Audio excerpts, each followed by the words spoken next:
పట్టణంలో సమస్యలు పేరుకుపోయి ఆక్రమణలు, అసౌకర్యాలు లేని వాటికి పన్నుల బాధుడుతో ప్రజలు తీవ్ర ఇబ్బందులు పడుతూ ఉన్నా బాధ్యత లేకుండా ఎందుకింత నిర్లక్ష్యంగా ఉంటున్నారంటూ అధికారుల తీరుపై కౌన్సిలర్లు మండిపడ్డారు. పిఠాపురం మున్సిపల్ కార్యాలయంలోని సమావేశపు హాల్లో మున్సిపల్ చైర్పర్సన్ గండేపల్లి సూర్యావతి రామారావు అధ్యక్షతన కౌన్సిల్ సాధారణ సమావేశం వాడివేడిగా జరిగింది. కమిషనర్ కనకారావు, వైస్ చైర్పర్సన్లు పచ్చిమళ్ల జ్యోతి అప్పలరాజు, కొత్తపల్లి పద్మావతి బుజ్జి, వైసీపీ టీడీపీ కౌన్సిలర్లు డిఈ రాజు, ఇతర అధికారులు, సిబ్బంది హాజరయ్యారు.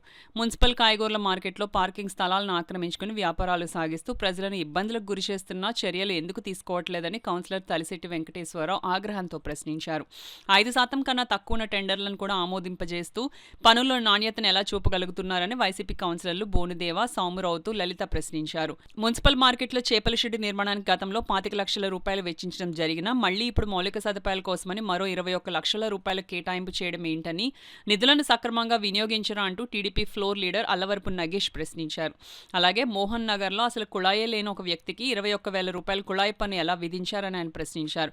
స్థానిక డ్రైవర్స్ కాలనీలో కమ్యూనిటీ హాల్ నిర్మాణం కోసం మున్సిపాలిటీ నిధులు ఇస్తే విరాళాలతో నిర్మించి బిల్లులు చేయించుకున్నారని కౌన్సిలర్ బోనాల శివ ఆరోపిస్తూ ఆ వ్యవహారంపై నిగ్గు తేల్చాలని డిమాండ్ చేశారు. అలాగే పట్టణంలో ఆధార్ సెంటర్లు లేక ప్రజలు ఇబ్బందులు పడుతున్నారని, వాటి ఏర్పాటుకు అధికారులు చర్యలు తీసుకోవాలని టీడీపీ కౌన్సిలర్ పంపనబోయిన అన్నపూర్ణ, ఇందిరానగర్లోని 4వ నంబర్ సచివాలయంలో ఉన్న సిబ్బంది కొరతను పరిష్కరించాలని వైసీపీ కౌన్సిలర్లు బోనుదేవ, పెదపాటి నాగేశ్వరరావు కమిషనర్ను కోరారు.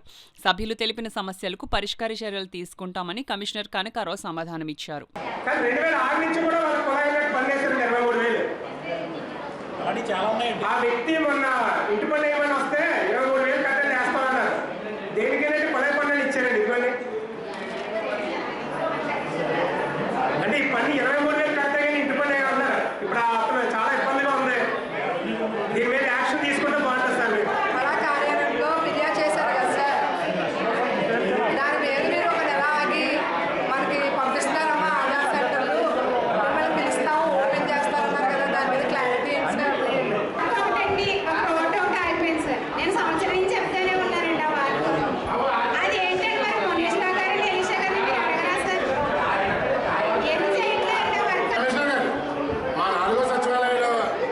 అందరికీ పంచారు మొత్తం స్టాఫ్ అందరినీ.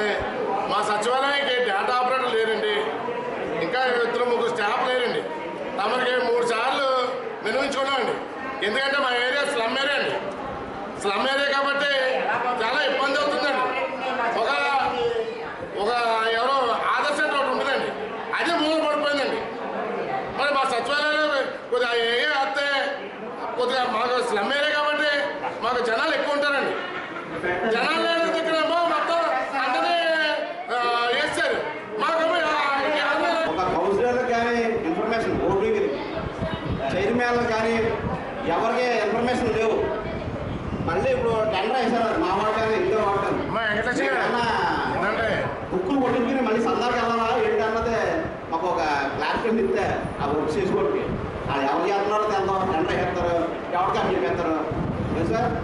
ఆ వర్క్ చేసినోడు సమాధానం ఎవరికి చెప్పడం, అక్కడ అవినీతి జరిగిందని ఏంటంటే అది ప్రజల సొంతం కట్టడం కమ్యూనిటీ ఇల్లు మాత్రం ఆదిత్య కన్స్ట్రక్షన్ కూడా పడి దాని మీద మళ్ళీ వాళ్ళకి అదే మా వార్డులో వచ్చింది కాబట్టి ఈ సమస్య మీద మేము అడుగుతున్నాం.